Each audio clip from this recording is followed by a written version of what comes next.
of Gyan Ganga, a knowledge voyage, which is a weekly webinar series conducted by I, Dr. Pooja N, on behalf of the RAV team, welcome you all for today's session.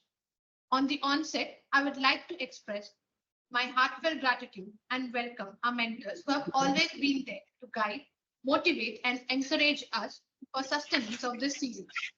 Respected Padma Bhushan by Shri Devendra Tribhunaji, who is the President, Governing Body RAP. Respected Ved Shri Rajesh Kotecha Sir, Secretary, Ministry of Ayush. Respected Dr. Vandana Siroha Ma'am, Director RAB. Now let us begin the session by seeking the blessings of Lord Dhanvantari. Namami Dhanvantari Devam Surasurairvandita Pada Padmam Loke Jararubhaya Mrityunasham Dataramisham Vividhaushadhina. Now, I would like to introduce today's expert, Dr. Satyaprakash Gupta sir, who is going to share his views on the topic Ayurveda Principles of Management. Dr. Satyaprakash Gupta has completed his BAMS in 1987 from Rishikul Government Ayurvedic College, Haridwar, Uttarakhand, and has 36 years of clinical experience with self-prepared medicines at R. Prasad Ayurvedic Chikitsa Kendra, Moradabad. He has also completed his BSc and Diploma in Yoga Education and has been the CRAV Guru for Kaya Chikitsa since 2010. I welcome you, sir, and humbly invite you to begin the session. Thank you. Thank you. ईश वंदना करेंगे। रागादि रोगा सहजा समूला ये नाशु सर्वे जगतोप्यपास्ता तमेक वैद्यम शीर्षा नमामि वैद्यागम ज्ञानश्च पिता महादीन।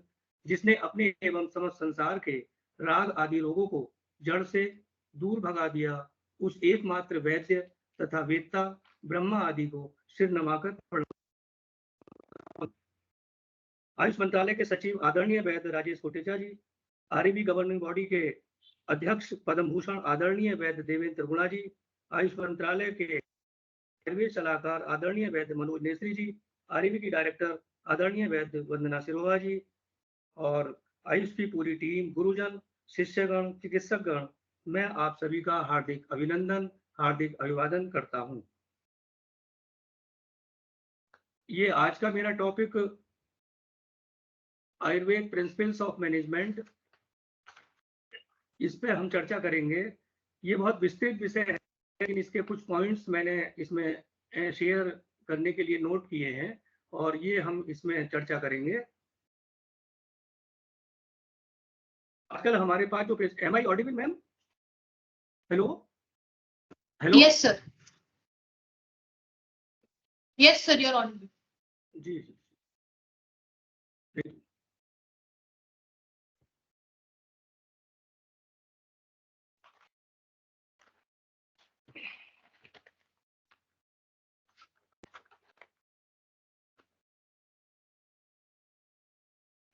सबसे बड़ी चीज ये है कि जो हम आजकल देख रहे हैं, in the current scenario patients are coming to us with multiple diseases.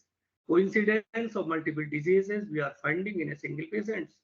एक रोगी अनेक रोगों से सफर कर रहा है। ऐसे में साइकोसोमैटिक इलनेस उसके साथ इन्वॉल्व है।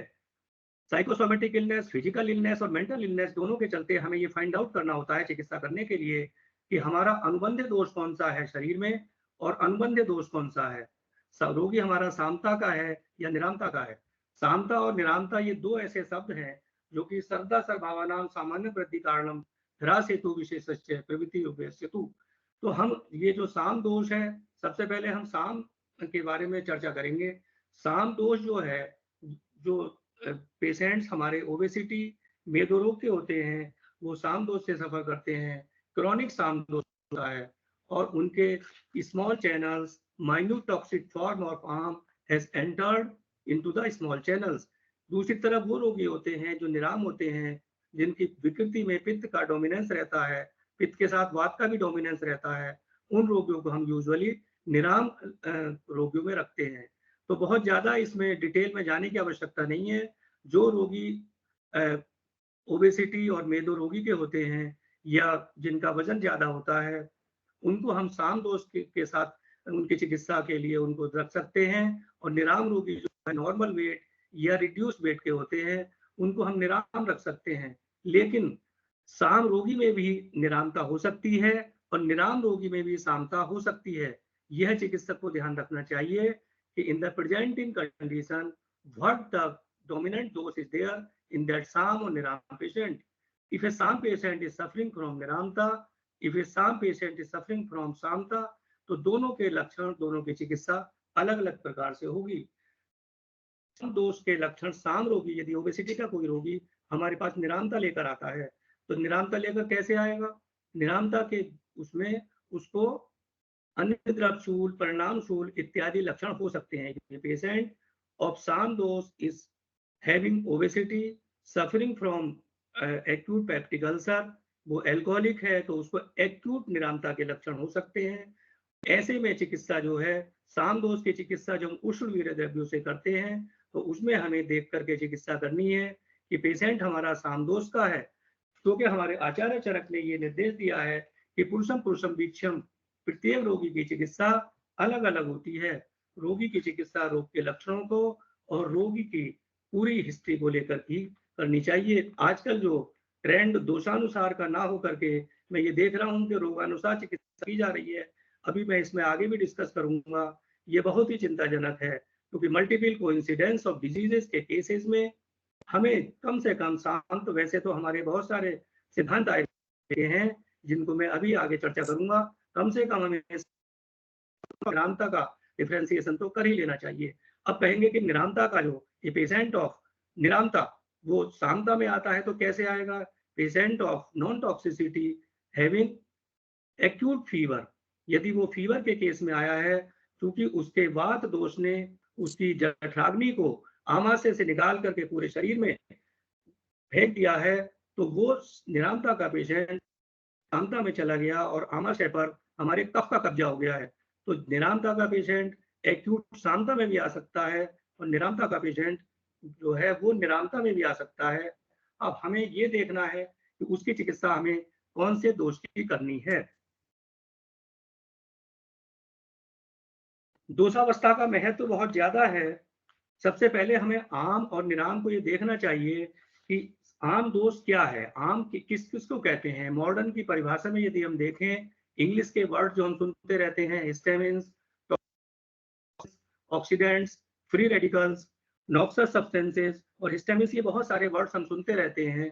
वैसे आयुर्वेद के किसी भी शब्द का मॉडर्न कोरिलेशन ज्यादा ध्यान नहीं देना चाहिए, क्योंकि आयुर्वेद अपने में इतना विस्तृत विज्ञान है कि इसके शब्दों को हम मॉडर्न से कंपेयर नहीं कर सकते, लेकिन फिर भी कुछ कंपेयर करने की कोशिश कर सकते हैं। लेकिन हमें अपने सिद्धांतों को ध्यान में रखना चाहिए। और आजकल मल्टीपल डिजीजेस प्रेजेंटेशन के केसेस में जो मनोवैश्वतो दृष्टि के रोगी हमारे पास हैं, उसके साथ हमें ये भी देखना चाहिए कि रोगी की मनोवैश्वतो दृष्टि में सत्व और स्तंभ की क्या स्थिति है, क्योंकि कई बार साइकोसोमेटिक इलनेस के चलते पेशेंट्स हमें फिजिकल इलनेस की कंप्लेंट करते हैं, लेकिन वो रोगी जो है वो मेंटल इलनेस से सफर करते हैं। अब इसमें आगे हम धातुअग्नि मंदता का विचार, जो ये धातुअग्नि मंदता है, ओबेसिटी के केसेस में अधिकांशतया मेदो अग्नि मंदता मिलती है, because the minute and toxic form of these toxins. आम का एक सुप्त पाक और सुप्त भाव का शब्द भी हम शास्त्रों में पढ़ते रहते हैं।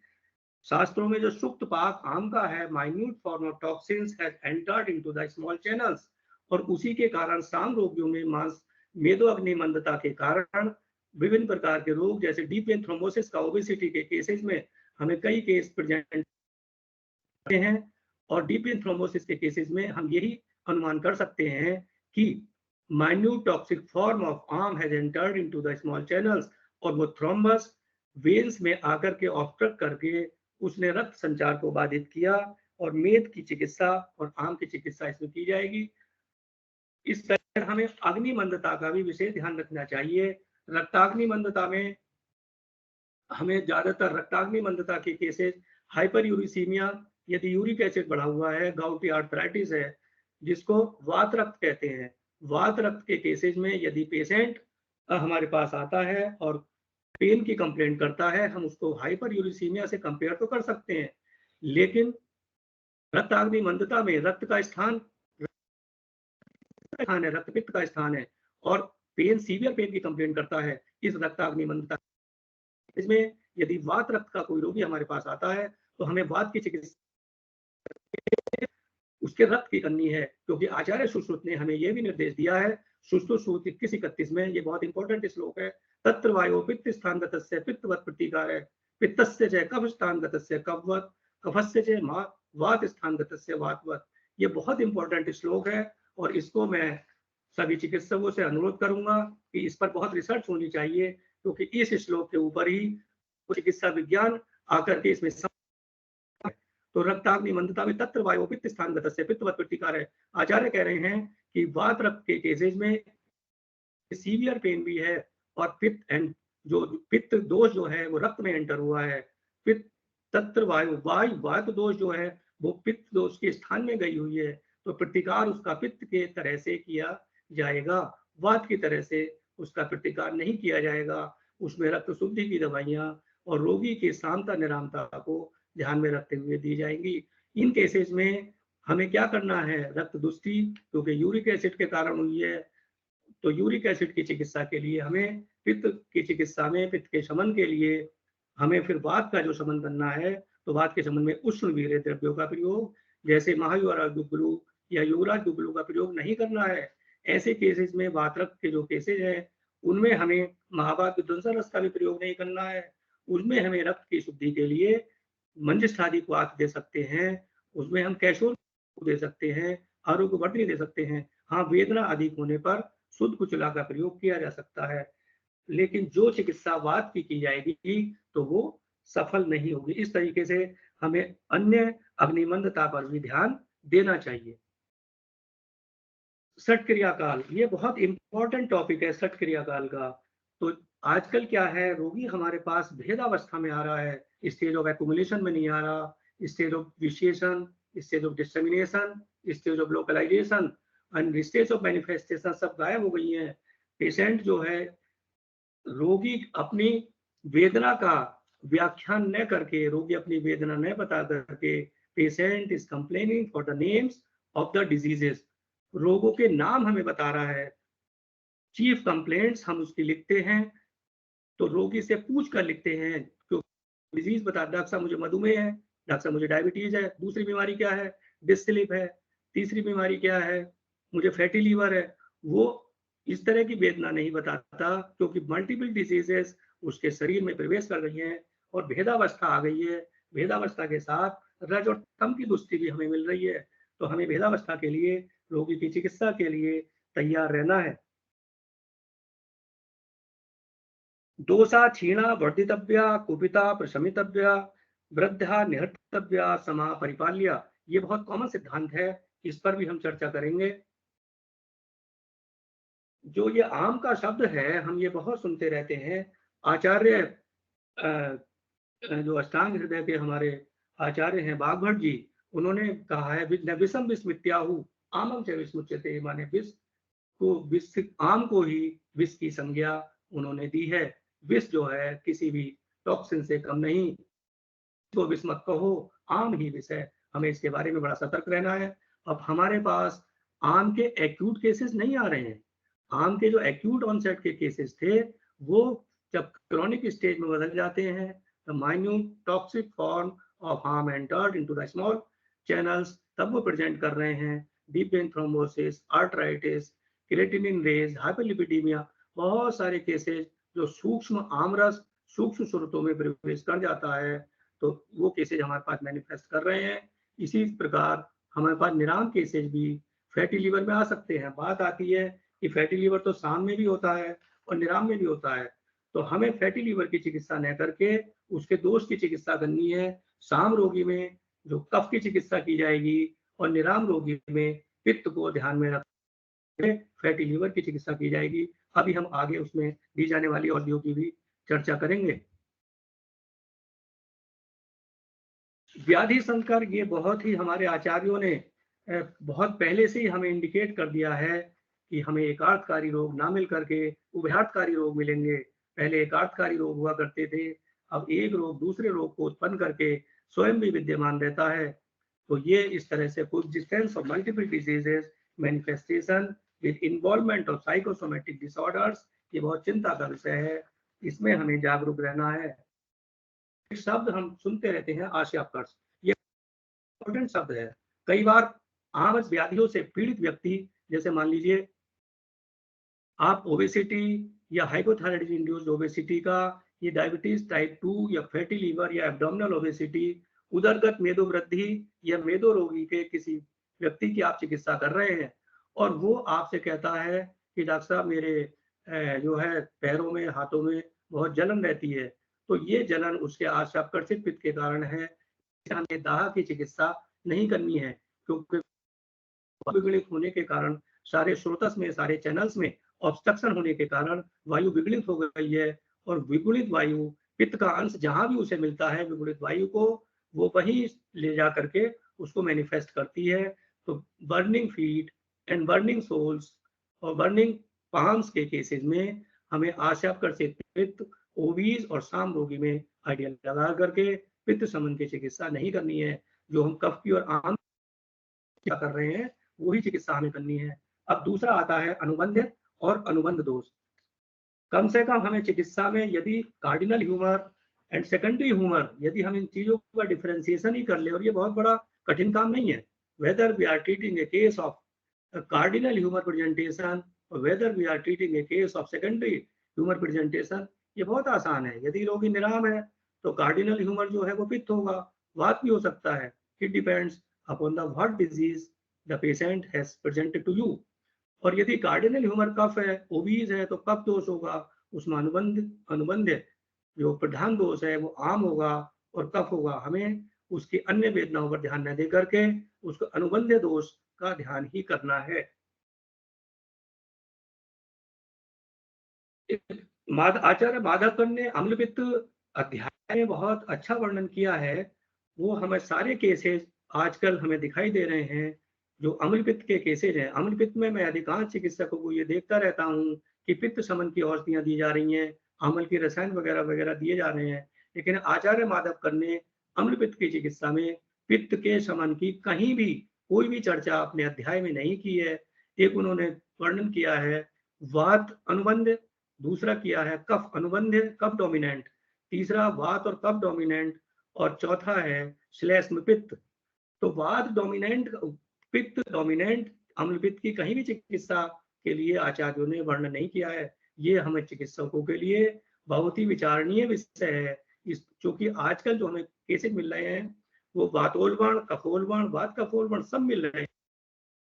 और श्लेष्म पित्त जो आचार्य ने नाम दिया है, तो श्लेष्म पित्त में भी श्लेष्मा के साथ में वो पित्त का कुछ अनुबंध होगा, अनुबंध नहीं, अनुबंध कार्डिनल ह्यूमर तो श्लेष्मा ही कहा है उन्होंने, लेकिन श्लेष्मा के साथ पित्त जो है वो विदग्धावस्था में आ गया होगा, जो कि साम पेशेंट्स में, साम पेशेंट का यदि कोई फैटी लीवर है तो वहां आप, और एसिडिटी की और बर्निंग और रिफ्लक्स इसोफेजाइटिस की यदि पेशेंट कंप्लेंट कर रहा है तो वो रोगी श्लेष्म पित्त में आप रख सकते हैं। वातोलवण, वात डोमिनेंट अम्ल पित्त को हम आईबीएस, शोकज ग्रहणी या एंजाइटी ऑफ निराम केसेस, निराम रोगियों के जो उद्वेग जन्य रोग हैं, क्योंकि पैल्पिटेशन के कारण आजकल सुप्रावेंट्रिकुलर टैकीकार्डिया के केसेस, पैरोक्सिस्मल सुप्रावेंट्रिकुलर टैकीकार्डिया के बहुत केसेस हमारे पास आ रहे हैं। एंजाइटी ऑनसेट होते हैं, उनमें उद्वेग और चिंता ही मुख्य कारण होती है।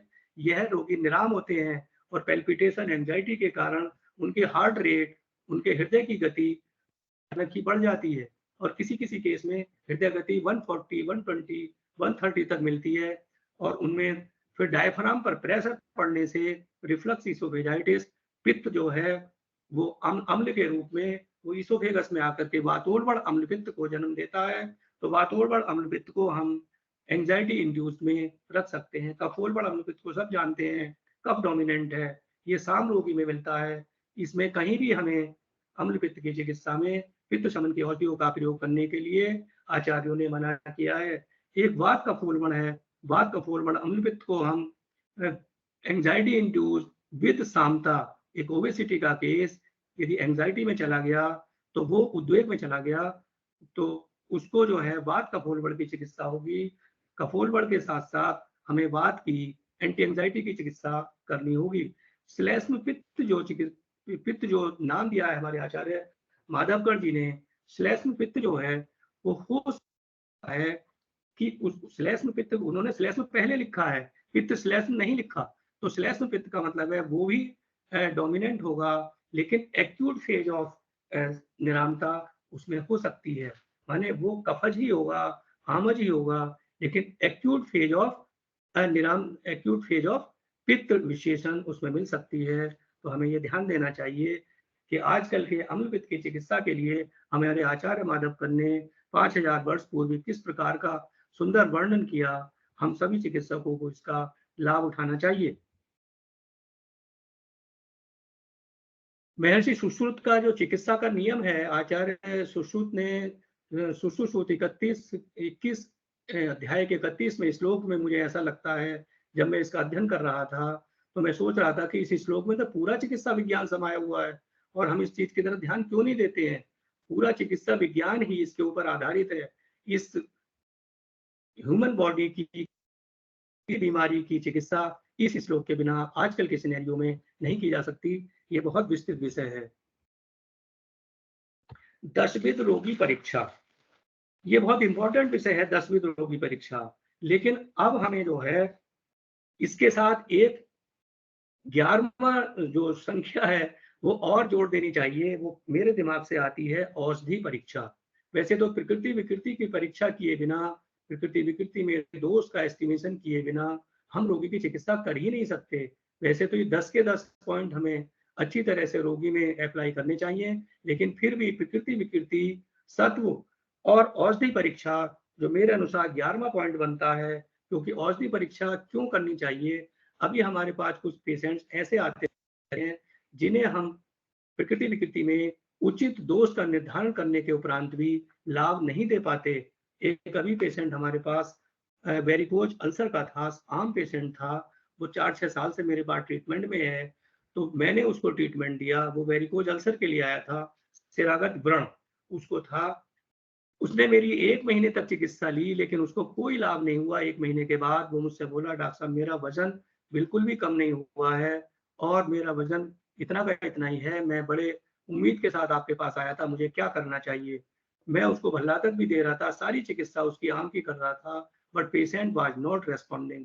तो मैंने उससे पूछा, what the medicines other medications you are taking? तो उसने कहा, डॉक्टर साहब मैं एक टीबी की दवाई खा रहा हूँ। तो मैंने कहा क्या खा रहे हो? बोले डॉक्टर साहब मैं इथाम्बुटोल और आइसोनिazid। बोले डॉक्टर साहब एक स्किन के डॉक्टर ने मुझे प्रेस्क्राइब की है। तो मैंने वो डॉक्टर साहब उसको ट्यूबरकुलर अल्सर करके, because the varicose was not healing and that doctor prescribed that anti TB medicine, that anti tubercular medicine was only the responsible for non healing of the ulcer. तो हमने उसकी वो दवाई रुकवाई, उस दवाई को विड्रॉ करवाया, अपना ट्रीटमेंट दिया और फिर 1 महीने के बाद रिजल्ट मिलना शुरू हुआ। इसी के साथ अभी एक मेरे पास पेशेंट अभी भी ट्रीटमेंट में है। उस पेशेंट को मैं बताना चाहूंगा, that came to me with for the complaint of loose stool and frequent stool, not loose stool but frequent stool and occasionally loose. वो उसने मुझसे शिकायत की कि डॉक्टर साहब मुझे कभी कभी बार बार मल त्याग के लिए जाना पड़ता है, कभी कभी पतली दस्त हो जाती है। हमने उसको वही अपना सिम्टोमेटिक ट्रीटमेंट दिया, was not of a chronic onset, he was of the acute onset, and after taking a 1 month treatment he did not responded। उसने कहा डॉक्टर साहब मुझे कोई आराम नहीं है। he was hypertensive also, he was taking some allopathic medicines। वो टेलमिसार्टान और हाइड्रोक्लोरोथाइजाइड जैसी कोई एलोपैथिक दवाई ले रहा था। हमने उसकी औषधि परीक्षा की था कि तुम क्या ले रहे हो? तो मैंने बच्चों से कहा जो मेरा ट्रेनिंग के लिए आते हैं कि इनका देखो कि इस साल्ट के साइड इफेक्ट क्या है।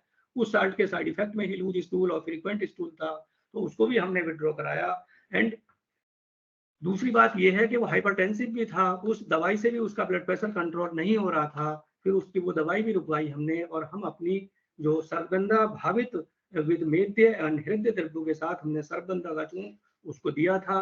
उससे ही उसका ब्लड प्रेशर भी कंट्रोल हो गया and he responded to our simple medication. हमने दिया क्या उसको हमने जाति फलादी चूर्ण, बिल फलादी चूर्ण इत्यादि जो स्तंभक औषधियां हैं, साधारण औषधियां हैं, उन्हीं का प्रयोग किया। इसके साथ एंजाइटी के लिए खुदासानी अजवाइन और सुगंध वाला का 500 mg का कैप्सूल सुबह शाम दिया। हमने उसको सर्वगंधा जो हृदय और मेदे द्रव्यों से भावित है वो भी दिया, तो उस तरह से उसको लाभ मिलना शुरू हुआ। तो मैं विद्वान चिकित्सकों से ये अनुरोध करना चाहूंगा, क्या मेरा ये विषय कि औषधि परीक्षा क्या हमें इसमें जोड़नी चाहिए?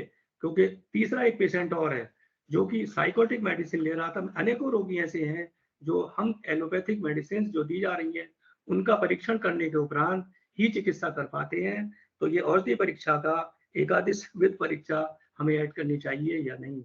तो इसके साथ ही जो पेशेंट हमारे पास एक तीसरा और मैं कहना चाहूंगा, वो रोगिणी साइकोटिक मेडिसिन ले रही थी, डिप्रेशन और तत्वाभिनिवेश ऑब्सेसिव कंपल्सिव डिसऑर्डर की रोगी थी और अभी भी मेरे ट्रीटमेंट में है। वो ट्रीटमेंट ले रही थी और उसका बीपी 70/44 था। She was complaining of weakness and letharginess. Doctor साहब मुझे हर समय निद्रा आती रहती है, डॉक्टर साहब मैं हर समय सोती रहती हूँ, मुझे घबराहट बहुत रहती है, मुझे कमजोरी बहुत रहती है। तो मैंने मेडिसिन हिस्ट्री लेने के बाद में हमें पता लगा कि वो प्रोप्रानोलोल नाम की एक औषधि भी क्लोनाजेपाम ले रही थी। तो क्लोनाजेपाम के साथ में जब उसने प्रोप्रानोलोल का सेवन की, हमने उस औषधि के साथ प्रोप्रानोलोल उसकी रुकवाई, उसका ब्लड प्रेशर ग्रेजुअली जो है बढ़ना शुरू हुआ। अब उसका ब्लड प्रेशर 110 और 70 है। तो ये बहुत सारे चिंताजनक विषय हमारे सामने आते रहते हैं। Am I audible ma'am? Hello? Yes sir. हाँ जी सर, आप ऑडिबल हैं। एक अष्टविध परीक्षा का भी वर्णन हमारे साथ में है। इस अष्टविध परीक्षा को भी बहुत ही ज्यादा हमें महत्व देना चाहिए। इसके बिना भी हमें जो है चिकित्सा में सफलता नहीं मिलेगी। चर्चा के मुख्य बिंदु जो दोषों की अनुसंकल्पना है, ये बहुत इंपॉर्टेंट टॉपिक है। तो एक काल बीच में आया था भगवान नाग का, जब हम सुनते थे कि न दोषाणाम न रोगाणाम न च पुंसाम परीक्षणम न देशस्य न कालस्य कार्यम रस्य चिकित्सते। तो जो भगवान नागार्जुन का काल था, उस काल में रस औषधियों का प्रचार बहुत था और दोष परीक्षा की, रोगी के रोग परीक्षा की, रोगी की प्रकृति विकृति परीक्षा की कोई आवश्यकता नहीं थी। तो उस समय पे रस औषधियां तुरंत काम करती थी। लेकिन आज के युग में आम की सूक्ष्म जो स्टेज है, minute toxic form of toxins has entered into the small channels. तो जब सूक्ष्म स्रोतों में आम का संचय हो गया है, तो अब हमें रस औषधियों का प्रयोग जो है विशेष करके आमज केसेस में, ओबीज केसेस में, मोटापे से ग्रस्त रोगियों में या साम रोगियों में हमें उसका प्रयोग जो है उचित प्रकार से दोष का आकलन करके ही करना चाहिए। हाँ, निराम केसेज में इन औषधियों का प्रयोग करने में जरूर लाभ मिलता है। तो प्रकृति विकृति में दोषों की अनुशंस कल्पना भी बहुत लाभकारी है, क्योंकि केसेज मल्टीपल डिजीज प्रेजेंटेशन के आ रहे हैं। रोगी हमसे पूछता है कि डॉक्टर साहब मुझे लाभ मिलेगा या नहीं मिलेगा, मुझे कब तक लाभ मिलेगा। तो ऐसे में हमें विकृति में दोषों की अनुशंस कल्पना दोषों के गुणों के द्वारा हम कर सकते हैं। ये अनुशंस कल्पना हम तब करते हैं जब रोगी को कुछ समय के बाद हमें उपशय या अनुपशय, whether we achieve therapeutic suitability और थेरापेटिक अनसुटेबिलिटी, इन दोनों स्टेजेस में यदि हम अनुशंस का प्रयोग करते हैं तो हमें जरूर ज्ञान मिलता है। निदान पंचक, ये बहुत इंपॉर्टेंट विषय है। निदान पंचक, तो इसमें एक स्टेज आती है कॉजेटिव फैक्टर्स, वो अभी हम पीछे डिस्कस कर चुके। जो कॉजेटिव फैक्टर्स है वो मिथ्या आहार विहार तो है ही, इसके साथ में हमें औषधि को भी पॉजिटिव फैक्टर्स के रूप में मान लेना चाहिए, क्योंकि आजकल कुछ अवस्थाएं ऐसी ही देखने को मिल रही है। एक स्टेज आती है पैथोजेनेसिस की। तो पैथोजेनेसिस जो है वो हमें पैथोजेनेसिस के साथ साथ उसके सप्तराजोटम की क्या स्थिति है, क्योंकि साइकोसोमेटिक डिसऑर्डर्स बहुत मैनिफेस्ट कर रहे हैं, इसमें भी हमें ध्यान दे लेना चाहिए। और संप्राप्ति विघटन का स्थान कौन सा है, what is the place of pathogenesis disintegration. संप्राप्ति विघटन कहाँ हो रही है, किस दोष में हो रही है, कौन सी धातु में है और कौन सी धातु और दोष इसके लिए इन्वॉल्व है। जैसे हम अभी पीछे अग्निमंदता का चर्चा करते आए हैं, ये सब चीजें उसमें हमारे लिए बहुत इंपॉर्टेंट है। यहाँ कुछ औषधियों के विषय में मैं चर्चा करना चाह रहा हूँ। मैनेजमेंट ऑफ अम्लपित्ता अकॉर्डिंग टू साम एंड निराम प्रेजेंटेशन ऑफ पेशेंट। साम पेशेंट के मैनेजमेंट पे कफ, शामा, काम, पाचन की चिकित्सा करते हैं। तिक्त, कषाय, रस प्रधान औषधियां देते हैं। एक हमने पुनर्नवा, भूई आमला, चित्रक मूल, गिलोय, दारुहद्रा, पित्त पापड़ा, कास्की, कुटकी कचूर, कालमेघ, कसौंधी, नागरमोथा, तेजपत्र, विभीतक, चिरायता और चव्य आदि औषधियों के द्वारा एक चूर्ण बनाया हुआ है। साम केसेस के अम्ल पित्त के रोगियों को हम यह चूर्ण अवश्य देते हैं और हमें मिलता है। एक हम वैश्वानर चूर्ण देते हैं, फलत्रिकादि क्वाथ देते हैं। बाकी औषधियां जो है रोगी के प्रेजेंटेशन और रोग की स्थिति के अनुसार दी जाती है। हाँ, साम पेशेंट के अम्ल पित्त में कभी भी पित्त शमन की औषधियां नहीं दी जाती। हरीत की चूर्ण भी विरेचन के लिए प्रयोग किया जा सकता है। निराम पेशेंट का यदि अम्ल पित्त है तो वो वातोलवण होगा, और निराम पेशेंट को अम्ल पित्त है तो अम्ल पित्त नहीं, वो फिर पित्त विशेषण होगा, पित्त का प्रकोप होगा, उसमें सर्वांग दाह भी हो सकती है और अम्ल पित्त भी हो सकता है। आचार्य ने कुछ रोगियों के लिए श्लेष्म पित्त अम्ल पित्त का वर्णन भी किया है। वो श्लेष्मा के साथ भी पित्त की विदग्ध अवस्था में आ सकते हैं। एक्यूट ऑनसेट में यदि निराम रोगी टॉक्सिन्स की एक्यूट स्टेज में आता है तो श्लेष्म पित्त शब्द जो वातोलवण, पित्तोलवण, वातोलवण, बात कफोलवण, कफोलवण नाम से हमने चर्चा की, उसके साथ में श्लेष्म पित्त की चर्चा, तो ये निराम रोगी भी श्लेष्म पित्त की एक्यूट स्टेज में प्रेजेंट कर सकते हैं। तो इनमें अकॉर्डिंग टू ये श्लेष्म पित्त में प्रेजेंट हुए हैं या पित्त की स्टेज में प्रेजेंट हुए हैं। पित्त की स्टेज में प्रेजेंट होंगे तो क्रॉनिक होगा, और श्लेष्म पित्त की प्रेजेंटेशन में होंगे तो एक्यूट ऑनसेट होगा। उसमें हमें माइल्ड आम की चिकित्सा करनी है, इसमें हमें पित्त शमन की चिकित्सा करनी है। पित्त शमन की चिकित्सा के लिए हम पित्त विरेचन के लिए अहिपत्ती का और पंचका चूर्ण भी प्रयोग कर सकते हैं। अन्य पित्त शामक औषधियों में मध्यस्थी और आमल की रसायन, कामदुदारस और इस तरह की औषधियां, मुक्ता शुक्ति, मुक्ता पुष्टि, प्रवाल पंचामृत, जवार मोहरा, अकीक पिष्टि इत्यादि औषधियों का प्रयोग हम कर सकते हैं इन निराम केसेस। एक औषधि अभी मैंने नाम नहीं लिया है, सूतशेखर है। सूतशेखर बहुत ही मुख्य औषधि है। अभी सूतशेखर के विषय में हम चर्चा करेंगे।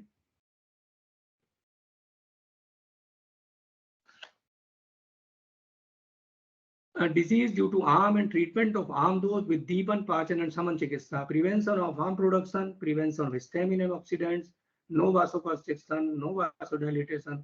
इस तरीके से ये थोड़ा सा मैंने थ्योरी का पार्ट लिखा है।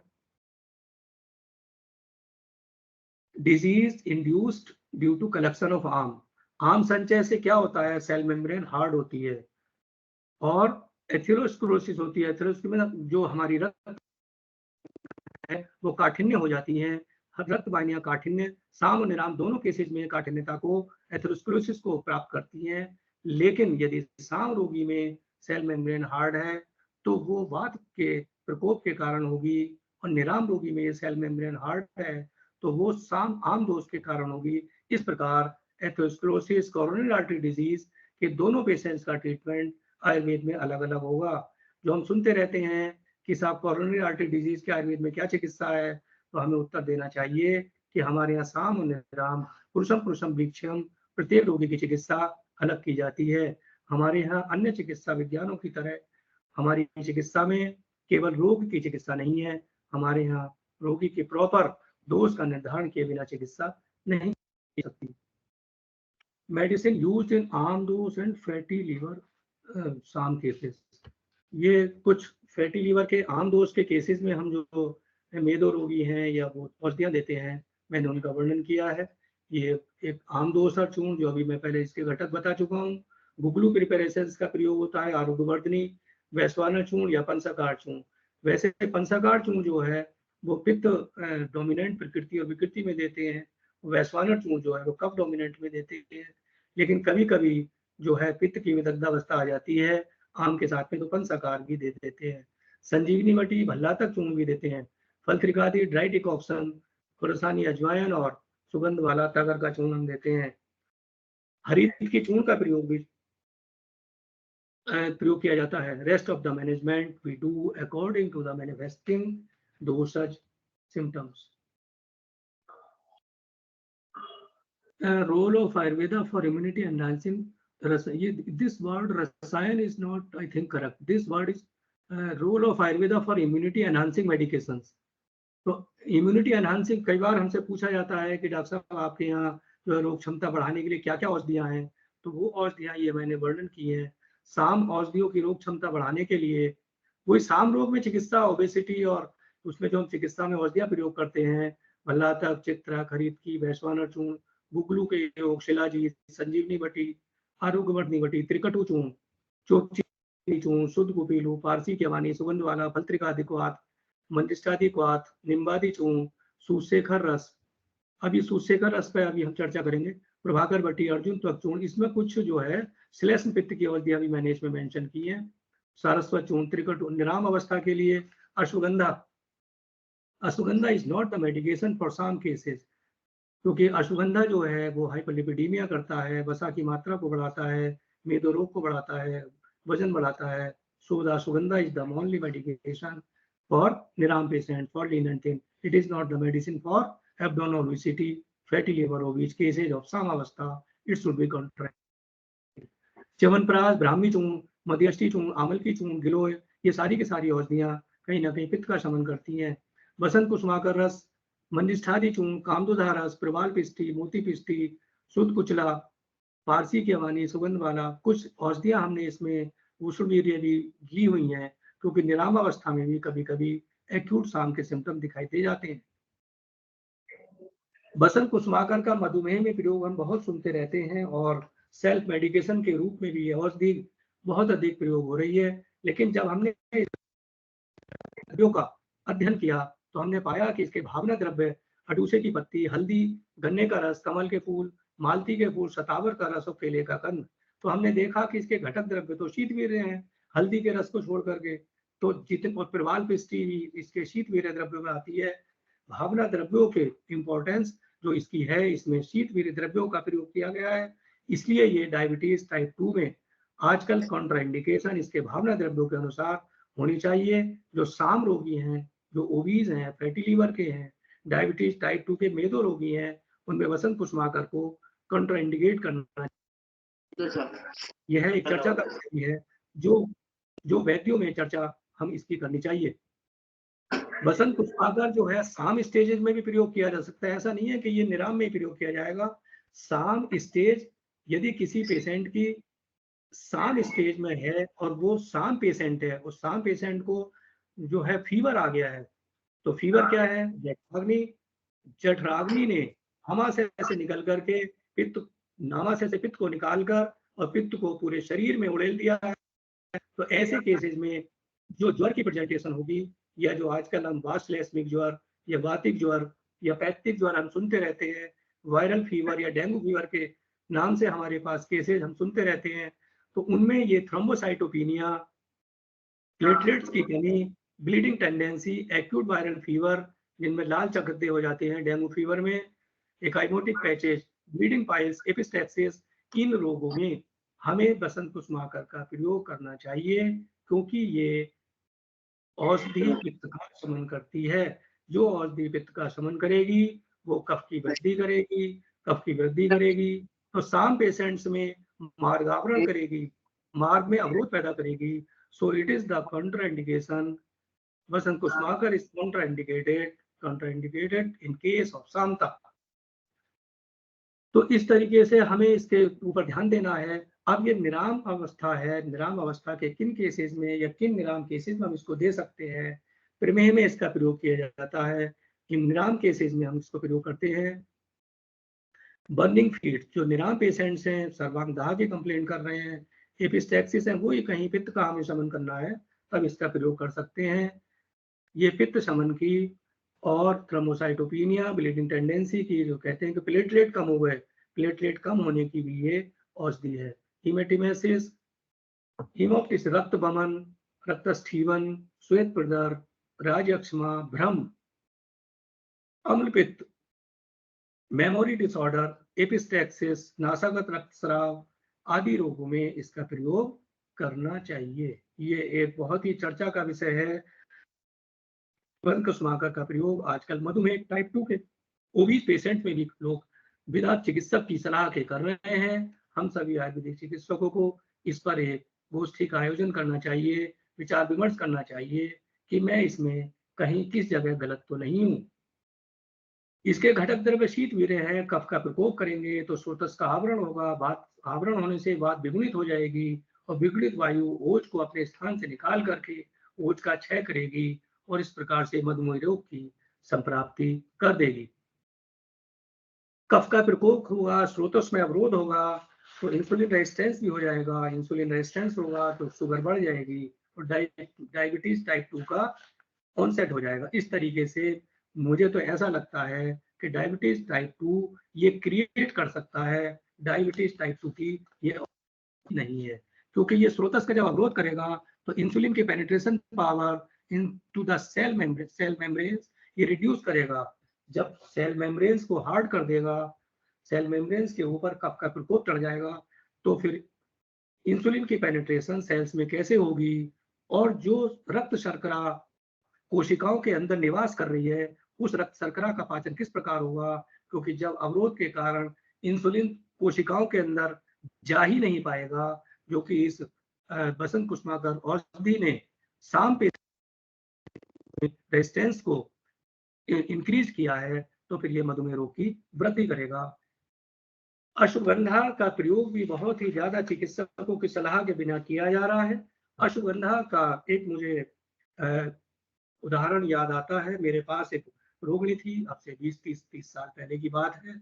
मैं भी जब इतना जो दोष का एनालिसिस नहीं कर पाता था अपनी चिकित्सा के प्रारंभिक काल में, मैंने बहुत गलतियां की हैं और प्रारंभिक काल में हम दोषानुसार के साथ साथ रोगानुसार पर ही ज्यादा ध्यान देते थे, जो कि हमारी बहुत बड़ी भूल होती थी। और अश्वगंधा जैसी औषधियों को भी हम वैसे ही कि भाई ये जो है इम्यूनिटी एनहांसिंग है, ये वीर्य उष्ण है, तो इसको जो है वातजन्य व्याधियों में दिया जा सकता है। तो एक पेशेंट ने मुझसे आके कहा, जो संधिवात की रोगिणी थी, उस संधिवात की रोगिणी ने मुझसे कहा, डॉक्टर साहब मेरे जोड़ों के दर्द में तो आराम आया, लेकिन कोई दवाई आपकी है कि मेरा वजन 6 किलो बढ़ गया है।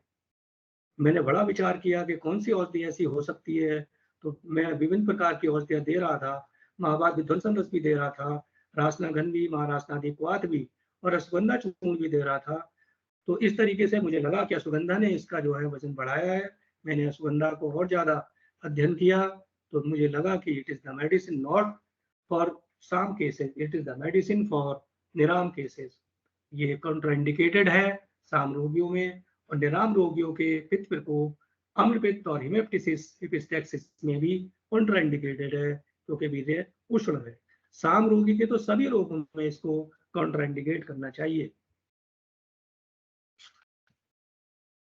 ये पेपर की एक न्यूज है, कार्डियोलॉजी सोसाइटी ऑफ इंडिया ने ये रिवील किया है कि ब्लड प्रेशर 42% मरीजों का दवाइयों के बाद भी कंट्रोल नहीं हो रहा है।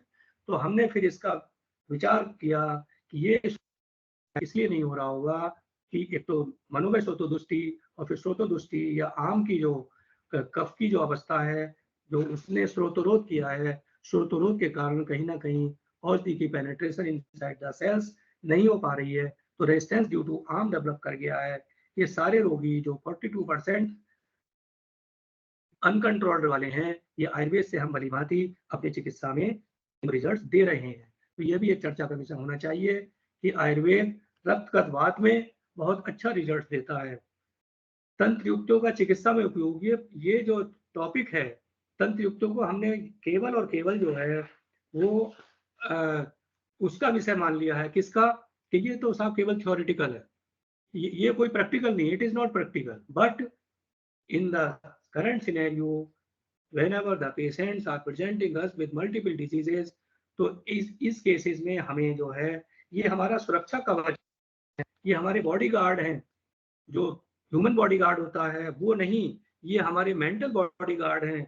हमें इसके ज्ञान से हमारे यश की रक्षा होगी, और ये हमारा जो है चिकित्सक का ये सुरक्षा कवच है।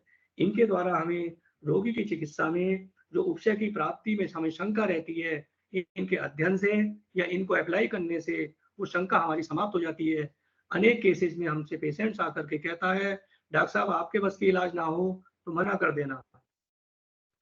तो भी बहुत अटपटे प्रश्न करता है। जब कभी हमें लगता है, अधिकांशतः रोगी हमारे पास तो साध्य असाध्य अवस्था के आ रहे हैं, तो ऐसे में हम कहाँ भेजें? आचार्य चरक ने भी ऐसे रोगी अब हमारे पास आते हैं कि आचार्य चरक ने भी हमारे लिए कहा है कि यदि वैद्य ऐसे रोगी की चिकित्सा करेगा तो अपयश मिलेगा, क्योंकि अभी एक केस हमारे पास किया था जो वेरिकोज अल्सर का था। ये सारे के सारे केसेस चिकित्सा में अपयश के ही हैं, तो हम कैसे रेफर करें? नहीं, हमें तंत्र युक्तियों का सहारा लेना पड़ेगा और तंत्र युक्तियों को पेशेंट पर अप्लाई करना पड़ेगा।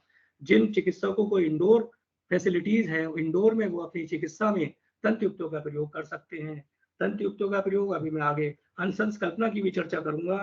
तो तंत्र युक्तियों का प्रयोग हमें इनका अध्ययन आजकल के केसेस में हमें उत्साहवर्धन के लिए बहुत आवश्यक है कि किसी भी स्टेज पर हमें अपने उत्साह में कमी नहीं आने देनी है, क्योंकि विभिन्न उपाय हमारे उत्साह को कम करने के लिए किए जा रहे हैं और रोगी अपने में मल्टीपल डिजीज प्रेजेंटेशन के साथ अपने में एक उदाहरण है कि वो हमारी कहीं ना कहीं जो उत्साह की कमी को देख ना ले।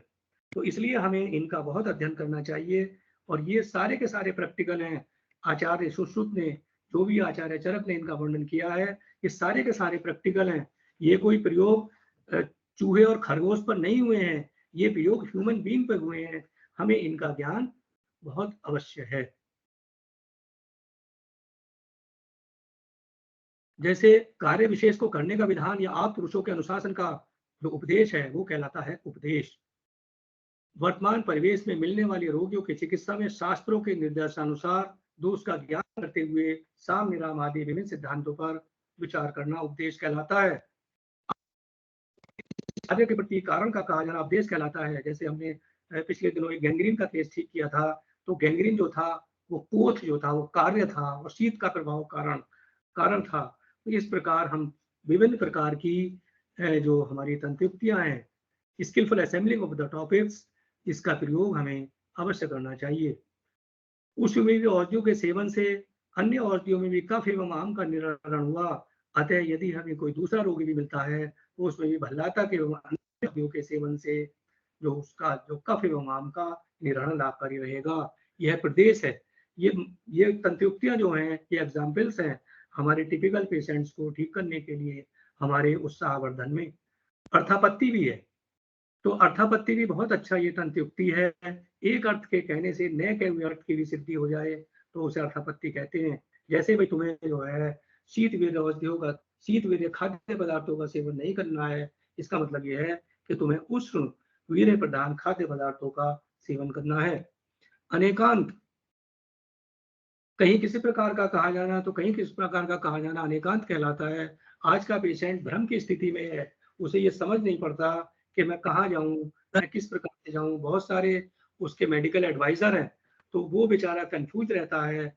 और लेकिन हमें हमें जो है पेशेंट को इतने कॉन्फिडेंस के साथ समझाना है कि नहीं भाई, तुम्हें हम यदि हमने अपनी पूरी दोष चिकित्सा तंत्रुक्तियों का प्रयोग सामता निरामता का अध्ययन हमने किया है तो निश्चित हमारे रोगी को लाभ होगा।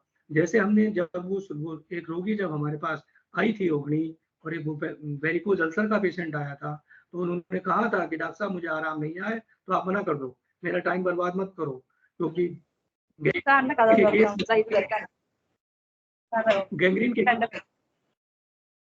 के केस में सलाह दी गई थी कि उंगली काटनी पड़ेगी और हमने उसको जो है 2 महीने के लिए 2 माह की प्रतीक्षा के लिए कहा एंड पेशेंट रेस्पॉन्डेड। उसके एम्पुटेशन की जरूरत नहीं पड़ी और जो वेरिकोज अल्सर का पेशेंट था वो भी वेरिकोज अल्सर का हील हुआ।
हाँ,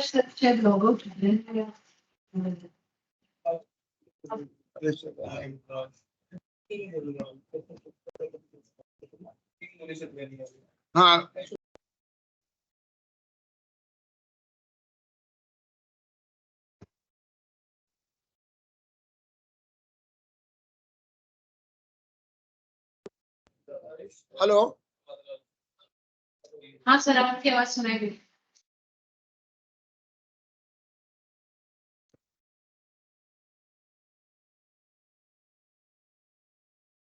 त्रिपाठी सर आप म्यूट पे हैं।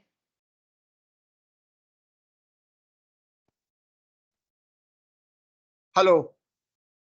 हाँ, गुप्ता जी का व्याख्यान बहुत ही प्रेरणादायक रहा, ओजस्वी रहा, ज्ञानवर्धक रहा और कुछ हमारी जिज्ञासा है जो जानने की। आपने अभी सूद शेखर रस के संबंध में बताया अम्ल पित्त के लिए, तो मैं एक बात जानना चाहता हूँ कि सूद शेखर में शुद्ध धतूरे के बीज होते हैं, हिंगुल होता है, टिकटू है, दालचीनी है, तेज पत्र है, इससे सूद शेखर का निर्माण होता है। जबकि सारे जो द्रव्य हैं ये उष्ण बीज हैं, तो ये किस तरह से पित्त का शमन करते हैं? आवाज आ रही है Gupta ji? Sir Gupta sir disconnect हो गए हैं, वो उनका कॉल नहीं लग रहा है, उनका कुछ टेक्निकल इशू है शायद। चलिए कोई बात नहीं निकल है। गए हैं। चलिए प्रीति जी आप बता सकती हैं, बता दीजिए, फिर आप ही बता दीजिए। चलिए विद्वान वक्ताओं से कभी अगले उस विषय पर चर्चा करेंगे। बहुत बहुत बधाई इस कार्यक्रम के लिए राष्ट्रीय विद्यापीठ को, हमारे गुप्ता जी को, आप सभी को बहुत बहुत बधाई और साधुवाद। और शर्मा जी को मैं प्रणाम करता हूँ, शर्मा जी को प्रणाम करता हूँ, श्याम सुंदर जी को, और हमारे सूर्य प्रकाश जी, आप तो सूर्य ही हैं, इसलिए आपको बहुत बहुत आपको प्रणाम। हेलो प्रणाम सर, प्रणाम। गुप्ता सर आप प्रणाम सर। प्रणाम प्रणाम। हेलो हेलो, हाँ सर आप ऑडिबल हैं गुप्ता सर।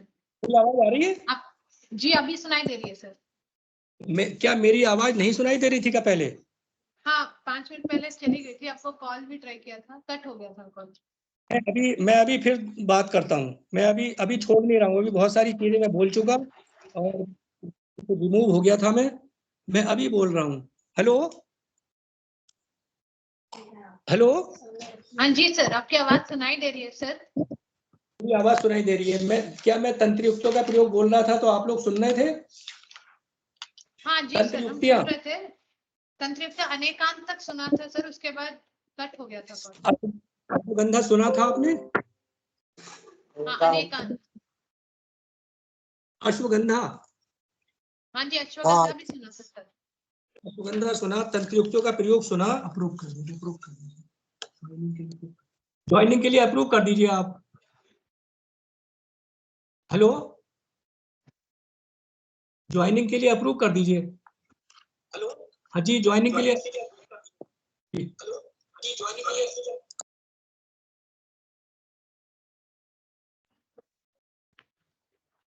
मेरी आवाज आ रही है? आप ऑन है सर, आवाज आ रही है, आप अच्छा ऑलरेडी मीटिंग में हैं। जी, आश्रय आश्रय भाव मैंने आपको सुनाया था, आपने सुना? आश्रय अनेकांत आश्रय तक भाव, हो गया था।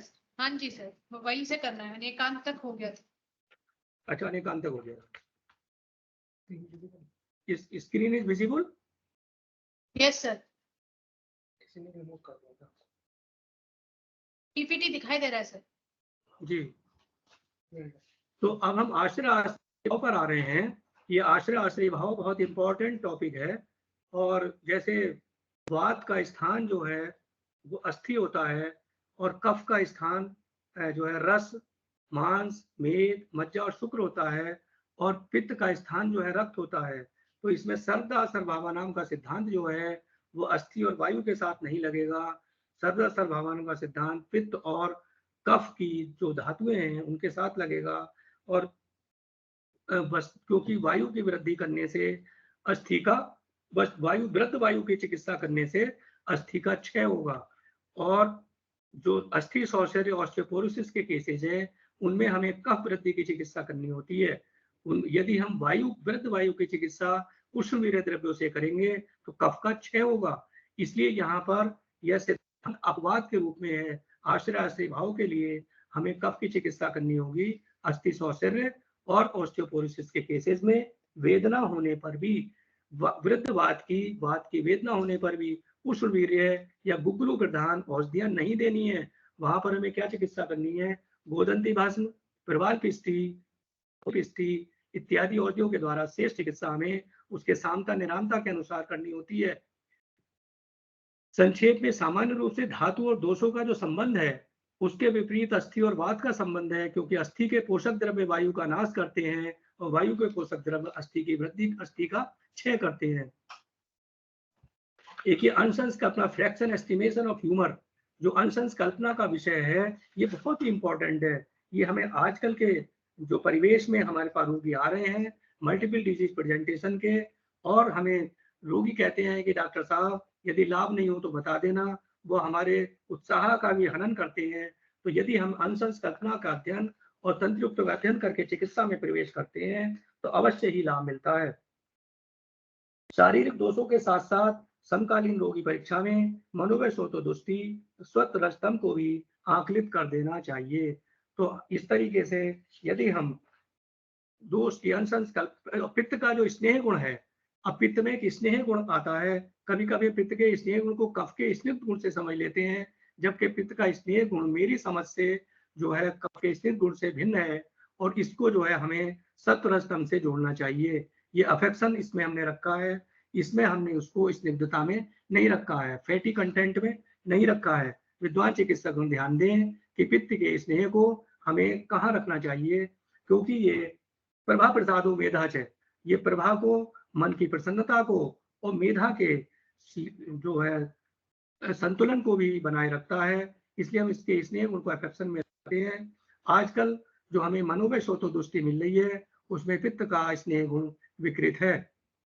इसी तरीके से कफ के गुणों का भी ध्यान देना चाहिए, क्योंकि कफ का एक गुण जो है कोल्ड है, हैवी है, और ये सब चीजें जो है मेदो रोगी में इसकी विपरीत चिकित्सा की जाएगी।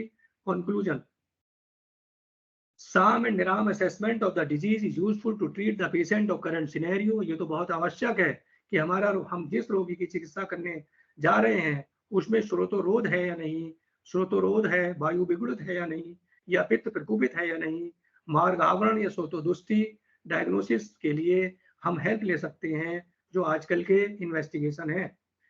Knowledge of quality, function and place of doshas is necessary while treating the case. दोष का जो है क्वालिटी, फंक्शन क्या है, प्लेस क्या है, उसका भी हमें ध्यान रखना चाहिए। Due to multiple disease manifestation, दोष चिकित्सा ही सफलता की कुंजी है। यही हमारा जो है सॉल्यूशन है। Name of each disease in many of the presenting cases not possible.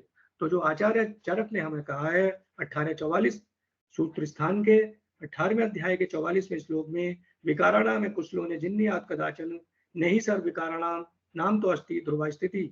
जो हमें आजकल के इन वेरियस डिजीज कलेक्शन के सिंड्रोम केसेस में जो मेटाबॉलिक सिंड्रोम करके प्रेजेंट कर रहे हैं, मेटाबॉलिक सिंड्रोम में जैसे रोगी डायबिटीज टाइप 2 भी है, उसके साथ में एब्डोमिनल ओबेसिटी भी है, लिपिड्स और चर्बी भी बढ़ी हुई है, हाइपरटेंशन भी है, इन केसेस में इंसुलिन रेजिस्टेंस डेवलप कर गया है।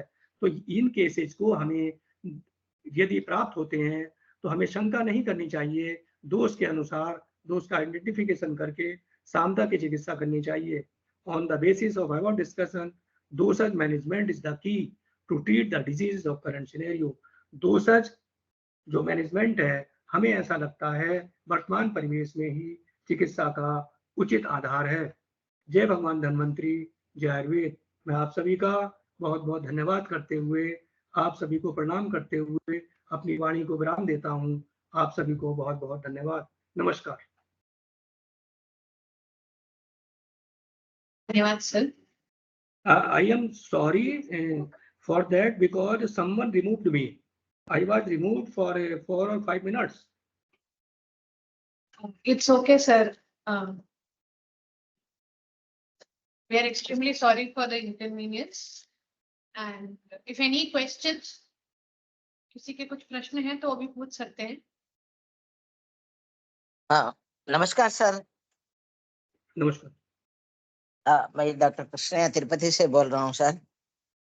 जी जी सर आपने ये दोष का अंशांश कल्पना बताए हैं, जी उनको ये मेरे को ये बहुत पहले से ये समझ में नहीं आता है। ये दोष के अंशांश कल्पना में आपने बताया जो दोष के अनुसार उनका गुण को द माइल्ड मॉडरेट सीवियर ऐसा बताना चाहिए।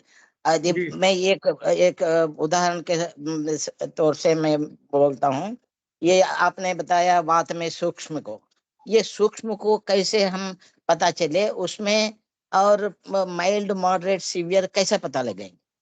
जी देखिए, ये केस प्रेजेंटेशन में एक तो पहली चीज हमें ये देखना चाहिए कि अंशंस कल्पना जब हमें उपशय की प्राप्ति होती है, whenever we get therapeutic suitability और अनसूटेबिलिटी, तो हम इसको करने बैठते हैं। अब जैसे आपने सूक्ष्म के लिए कहा ना, फाइन के लिए, तो यदि हमारे पास कोई डीप वेन थ्रोम्बोसिस का केस आता है, ओबीज केस है, साम रोगी है, और उसका जो है उसकी जो चैनल्स में, उसकी जो फीमोरल वेन में एक थक्का रुका हुआ है, अब वो थक्का आप ये सोचिए कि कहां से बन के आया होगा। जब तक उसकी वायु के सूक्ष्म प्रॉपर्टी ने, फाइन प्रॉपर्टी ने उसके सीवियर फॉर्म को अडॉप्ट करके और माइन्यूट फॉर्म ऑफ टॉक्सिन्स को, आम की सूक्ष्म अवस्था को चैनल से निकाल करके जब तक नहीं पहुंचाया होगा, तब तक आम उसका सूक्ष्म सीवियर रूप जो है जब तक नहीं होगा तब तक वो नहीं पहुंचा सकता। उसका कलेक्शन जो है, क्योंकि एक थ्रोम्बस वहां बना हुआ है जिसको कि डॉक्टर कहते हैं कि ये तो कभी भी पीई में चला जाएगा, पल्मोनरी एम्बोलिज्म में चला जाएगा, पेशेंट बिकम फियरफुल। तो ऐसी घातक स्थिति किसके कारण हुई? क्योंकि आम की सूक्ष्म अवस्था थी। आम की जो है माइल्ड अवस्था होती तो ऐसा होता ही नहीं। यदि वात दोष भी माइल्ड होता, सूक्ष्म गुण माइल्ड होता, तो ये उपलब्धि ही ना होती। ये सब अनुमान के अनुसार हम उसकी थेरापेटिक सुटेबिलिटी और अनसुटेबिलिटी और रोग के अनुसार हम ये अनुमान से ही लगाते हैं। क्योंकि सूक्ष्म गुण को आप माइल्ड समझेंगे तो रोग ही ना होगा, सूक्ष्म गुण को आप मॉडरेट समझेंगे तो लाभ जल्दी मिल जाएगा, सूक्ष्म गुण को आप सीवियर समझेंगे तो रोग तो होगा अवश्य ही, लेकिन और रोग में लाभ भी देर से मिलेगा। तो इसलिए इस तरीके से हम अनुमान के आधार पर इन सब गुणों का अनुसंकल्पना करते हैं। And it is a very easy topic. कभी आप मिलेंगे तो मैं बैठ के इस पर विस्तार से कभी सेमिनार में चर्चा करूंगा। इसमें अपने में 1 घंटा इसमें चाहिए। ये it is a very easy topic. ये कोई बहुत कठिन नहीं है। बस इसमें हमें रोगी जो है, हमें रोगी के विषय में सारी जानकारी प्राप्त करनी है। Thank you. धन्यवाद सर, धन्यवाद। Thank you, sir. Any other queries?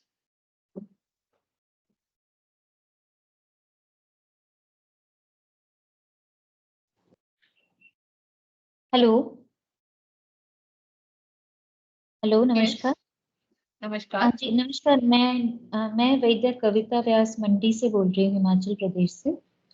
मेरा क्वेश्चन था कि जैसे हाइपरसोमनिया के पेशेंट्स होते हैं जिनमें अति निद्रा होती है, उनका साथ में मतलब एक केस ही डिस्कस करना चाहूंगी हाइपरसोमनिया पेशेंट को, और ओबेसिटी एंड हाइपरटेंशन भी है साथ में।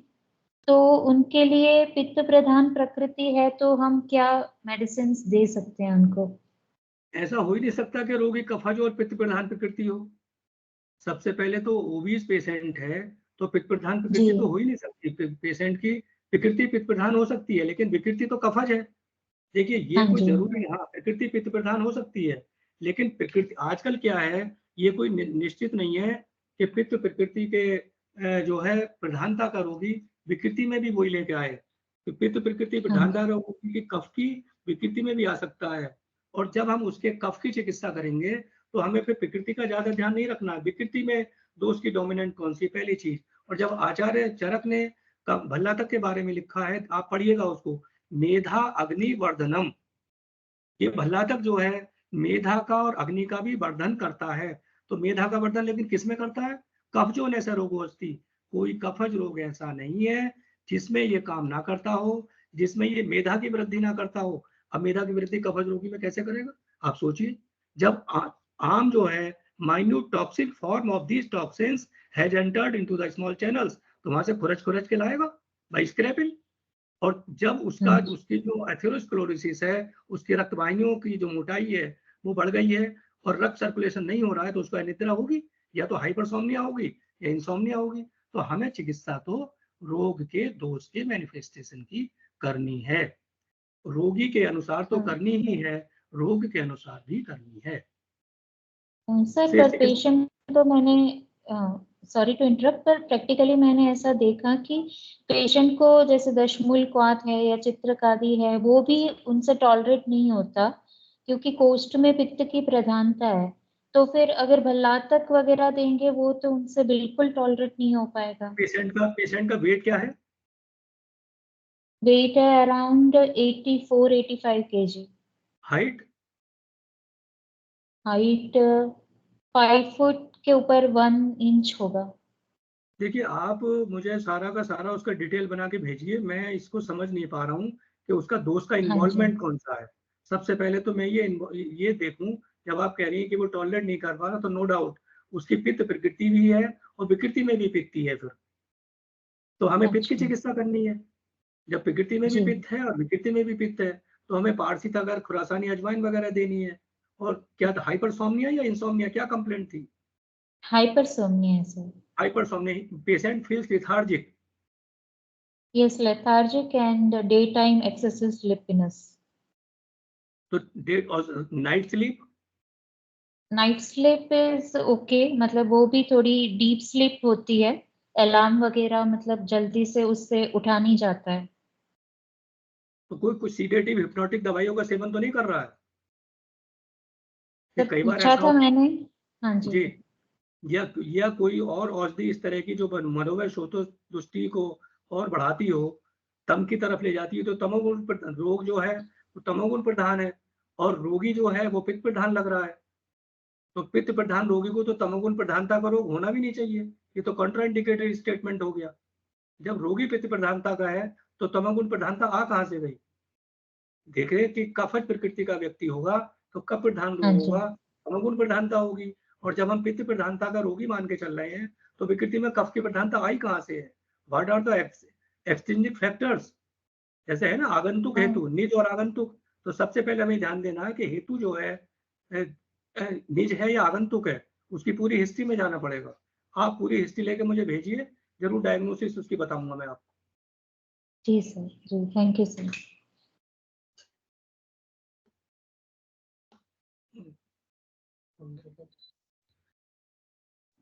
पंखा चला नहीं, ये बताओ Thank you, sir. Any other queries? इसी चल गया। सत्य प्रकाश जी। जी सर। आज बेटी आपका प्रणाम। लेक्चर बड़ा अच्छा लगा भाई। बेटी प्रणाम। सब आपका आशीर्वाद है साहब। अरे आनंद आ गया। प्रणाम आपको। कुछ गलत बोला हो तो डिस्कस कीजिएगा, मुझे बताइएगा। आपसे तो बात करेंगे ना। पता नहीं क्या क्या बोलता रहा, अरे कुछ पता ही नहीं चला। अच्छा बोला। आदरणीय गुप्ता जी नमस्कार। मैं आदरणीय कहा हूँ। नमस्कार बिल्कुल सर। आदरणीय, आप बहुत ही सुंदर और वैज्ञानिक परिप्रेक्ष्य में आपने प्रस्तुति दी है, बड़ा आनंद आया।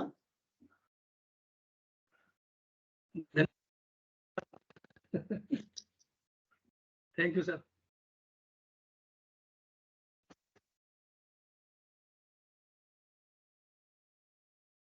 गुप्ता जी नमस्कार। बेटी प्रणाम। अरे बहुत अच्छा व्याख्यान, प्रेरणादायक रहा, ओजस्वी रहा, छात्र बड़े लाभान्वित हुए। आपका तो आशीर्वाद मुझे प्राप्त होता ही रहता है। मैं थोड़ी एक मेरी जिज्ञासा थी, हमारे बच्चे भी चाहते थे। अभी आपने अम्ल पित्त में सूत शिखर की चिकित्सा बताई, तो मैं ये जानना चाहता था कि सूत शिखर में जो घटक द्रव्य होते हैं उसमें तो सुहागा डालते हैं, शोठ में पीपल डालते हैं, तेज पत्ते है, दालचीनी है, धतूरे के बीज है। अब ये सारे द्रव्य जो उष्णवीर हैं, ये पित्त का समन किस तरह से करते हैं? हाँ, तो ये बताना तो मैं भूल गया, इतनी लंबी स्पीच में जो है सूतशेखर रह गया। बिल्कुल सही बात बताई आपने, ये अम्ल पित्त की दवाई नहीं है सूतशेखर। सूतशेखर देखिए, सूतशेखर जो दवाई है, औषधि है, वो पित्त समन की तो है ही नहीं। सूतशेखर जो औषधि है निराम पेशेंट की एक्यूट सामता की औषधि है और साम पेशेंट की एक्यूट निरामता की औषधि है। इस पे मैं बोलना भूल गया था। तो सूत शेखर के घटक द्रव्य उष्ण वीर्य हैं, केवल उसमें नागकेसर और छोटी इलायची ये 2 द्रव्य शीत वीर्य हैं। तो ये कहीं ना कहीं पित्त की विदग्धावस्था को मैनेज करेंगे और बाकी द्रव्य जो है वो आम को मैनेज करेंगे। तो लेकिन ये पित्त के प्रकोप की औषधि नहीं है, पित्त की विदग्धावस्था की औषधि है। ये पित्त के प्रकोपित होने की औषधि उस स्टेज में है जब सामता का रोगी, कोई ओबीज रोगी, मेदो रोगी एक्यूट पेप्टिक अल्सर की स्टेज में आ जाता है, आप दे सकते हैं क्योंकि वो ऑलरेडी साम है। तो इसलिए जो उष्णवीर्य द्रव्य है उसको हानि नहीं करेंगी। उधर दूसरा जो है, यदि निरामता का रोगी एक्यूट सामता में आ जाता है, मान लीजिए कोई दुबला पतला रोगी है, वैसे मुझे आज भूख नहीं लग रही और पेट बड़ा भरा भरा सा हो रहा है, I am feeling heaviness in the abdomen और बड़ा छर्दी सी उबकाई सी आ रही है, तो वो उसकी एक्यूट सामता की स्टेज है। तो एक्यूट सामता की स्टेज में भी हम सूत शेखर का प्रयोग अल्प कालावधि तक कर सकते हैं। ये जीर्ण अवधि तक प्रयोग करने की औषधि नहीं है, ये बहुत गजब की औषधि है और ये बहुत ही अल्प काल में ही परिणाम देने वाली औषधि है। इसको कभी भी बहुत लंबे समय तक प्रयोग नहीं करना चाहिए। 10 दिन, 15 दिन, 20 दिन प्रयोग कर सकते हैं आप। लेकिन भ्रूणरोपण में तो इसकी बहुत अच्छी भूमिका है पेप्टिक अल्सर में, क्योंकि इसमें ताम्र भस्म होती है ना, नहीं, तो ताम्र नहीं पेप्टिक अल्सर में है, लेकिन आजकल वैजी हम ये देख रहे हैं कि अधिकतर रोगी जो एक आजकल डीएसआर का चलन चल पड़ा है, तो उसके चलते तमाम सारे जो डाइजेस्टिव एंजाइम्स है वो तो ऑलरेडी रुक गए, तो सामता में चला गया। तो सामता में सूत शेखर आप दोगे, बहुत अच्छा लाभ चलेगा। लेकिन किसी भी निराम रोगी को, पित्त प्रकोप के रोगी को सूत शेखर देंगे तो शास्त्र हानि के लिए कह रहे हैं। पेप्टिक अल्सर की दवाई है ये। चलिए गुप्ता जी, बहुत बहुत धन्यवाद, आपने बड़ा प्रेरणादायक और हमारी जिज्ञासा को शमन किया, बहुत अच्छी, बहुत बहुत बधाई आपको। गुप्ता जी नमस्कार। मैं आपको नमन करता हूँ। शर्मा जी को नमस्कार और गुप्ता जी बहुत नमस्कार। बेटी प्रणाम। श्याम सुंदर जी को प्रणाम करता हूँ भाई। सर प्रणाम प्रणाम। हाँ, त्रिपाठी जी ने बढ़िया बता दिया आपका, हम भी पूछने वाले थे। दूध शेखर काम में लेते हैं ना, लेकिन इसीलिए लेते हैं कि वो उष्ण औषधियां होते हुए भी विदग्धता को दूर करती है ना, इसलिए देनी पड़ती है। काम धुरा के धात्री लोगों के साथ देते हैं जी। और कोई विशेष बात हो तो बताइए। साहब मैं तो बाकी तो अच्छा रहा सारा, बढ़िया है। क्या ज्ञान है साहब, आप तो ये जो है ना दूध शेखर का काम में लेते हैं, स्वर्ण सूत्र लेते हैं काम में, कोई दिक्कत नहीं, बढ़िया रहा। लेक्चर अच्छा आपका, धन्यवाद साहब, धन्यवाद, नमस्कार। नमस्कार। Thank you, sir. I think it was a great interactive session. सभी गुरु को बहुत बहुत धन्यवाद और शिष्यों को भी जिन्होंने अपना प्रश्न रखा और इसे और इंटरैक्टिव बनाया. So on behalf of the organizing committee, I would like to thank today's speaker, Dr. Satya Prakash Gupta, sir, for sharing his views on this topic. And I would like to thank all our dignitaries, Devendra Tribhunath ji, our director ma'am, and Rajesh Kotasha sir, for always supporting such activities and bringing together this web series, Gyan Ganga. Most importantly, I'd like to thank all the gurus and shishyas and all other scholars who have joined in for today's event. Last but not the least, I would like to thank all the RAV members who have worked behind the stage to make this event successful. Also, would like to inform that the next session of Gyan Ganga will be on 30th of May, and the details will be shared soon. Hope to see you all next Thursday. Till then, let's all learn, love, and do Ayurveda. Thank you all. Namaste. Shubha Dinam.